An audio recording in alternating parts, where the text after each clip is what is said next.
ಪ್ರಿಯಾಂಕ್ ಖರ್ಗೆ ವಿರುದ್ಧವಾಗಿ ಶಾಸಕ ಜನಾರ್ದನ ರೆಡ್ಡಿ ವಾಗ್ದಾಳಿ ನಡೆಸಿದ್ದಾರೆ. ಪ್ರಿಯಾಂಕ್ ಖರ್ಗೆಯನ್ನ 15 ದಿನ ಬಿಟ್ಟು ನಿಮ್ಹಾನ್ಸ್ಗೆ ಸೇರಿಸಬೇಕು. ಪ್ರಿಯಾಂಕ್ ಖರ್ಗೆ ವಿರುದ್ಧವಾಗಿ ಈ ರೀತಿಯಾಗಿ ಶಾಸಕ ಜನಾರ್ದನ ರೆಡ್ಡಿ ಅವರು ವಾಗ್ದಾಳಿ ನಡೆಸಿದರು.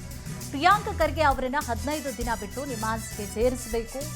ರಾಜ್ಯ ಸರ್ಕಾರದಲ್ಲಿ ಪ್ರಿಯಾಂಕ್ ಖರ್ಗೆ ನಿಶ್ಯಕ್ತರಾಗಿದ್ದಾರೆ. ಕೊಪ್ಪಳ ಜಿಲ್ಲೆಯ ಆನೆಗೊಂದಿಯಲ್ಲಿ ಜನಾರ್ದನ ರೆಡ್ಡಿ ಹೇಳಿಕೆ ನೀಡಿದರು.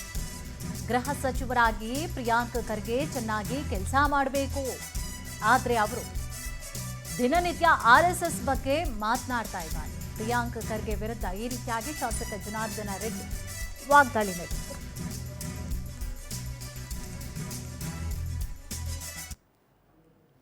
ನೋಡಿ, ಪ್ರಿಯಾಂಕ ಖರ್ಗೆ ಅವರು ಕೇವಲ ಮಾಧ್ಯಮಗಳ ಮೂಲಕ ಪ್ರತಿದಿನ, ಯಾಕಂದ್ರೆ ಅವರು ಸರ್ಕಾರದಲ್ಲಿ ನಿಶ್ಶಕ್ತರಾಗಿದ್ದಾರೆ. ಅವರು ಒಬ್ಬ ಗೃಹ ಮಂತ್ರಿಯಾಗಿ ಕೆಲಸ ಮಾಡೋದನ್ನ ಚೆನ್ನಾಗಿ ಮಾಡೋದನ್ನ ಬಿಟ್ಟು ದಿನ ಬೆಳಿಗ್ಗೆ ಆದರೆ RSS ಬಗ್ಗೆ ಮಾತಾಡೋದ್ರ ಮೂಲಕ ಸುದ್ದಿಯಲ್ಲಿ ನಾನು ಇರಬೇಕು ಅನ್ನೋಂಥ ಒಂದು ಚಟ ಬಿಟ್ಟರೆ ಅವ್ರಿಗೆ ಒಂದು ರೀತಿ ಅವ್ರಿಗೇನಾದರೂ ನಿಜವಾಗ್ಲೂ, ಯಾಕಂದರೆ ನಮ್ಮ DK ಶಿವಕುಮಾರ್ ಅವರು ಏಕಾಏಕಿ ಅವರಿಗೆ ಗೃಹ ಮಂತ್ರಿನೂ ಕೊಟ್ಬಿಟ್ಟಿದ್ದಾರೆ.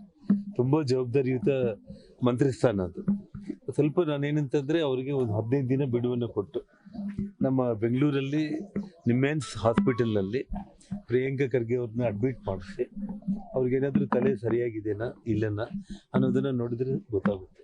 ಯಾಕಂದರೆ ಜವಾಹರ್ಲಾಲ್ ನೆಹರುವಿಂದ ಹಿಡಿದು ಇಂದಿರಾ ಗಾಂಧಿಯಿಂದ ಹಿಡಿದು, ಅಂದರೆ ಇವರ ತಂದೆ ಕಾಲದಿಂದ ಇವರು ನೋಡಿರುವಂಥ ರಾಜಕಾರಣಿಗಳು ಈ ದೇಶವನ್ನು ಆಡಳಿತ ಮಾಡಿರೋರಿಂದ ಹಿಡಿದು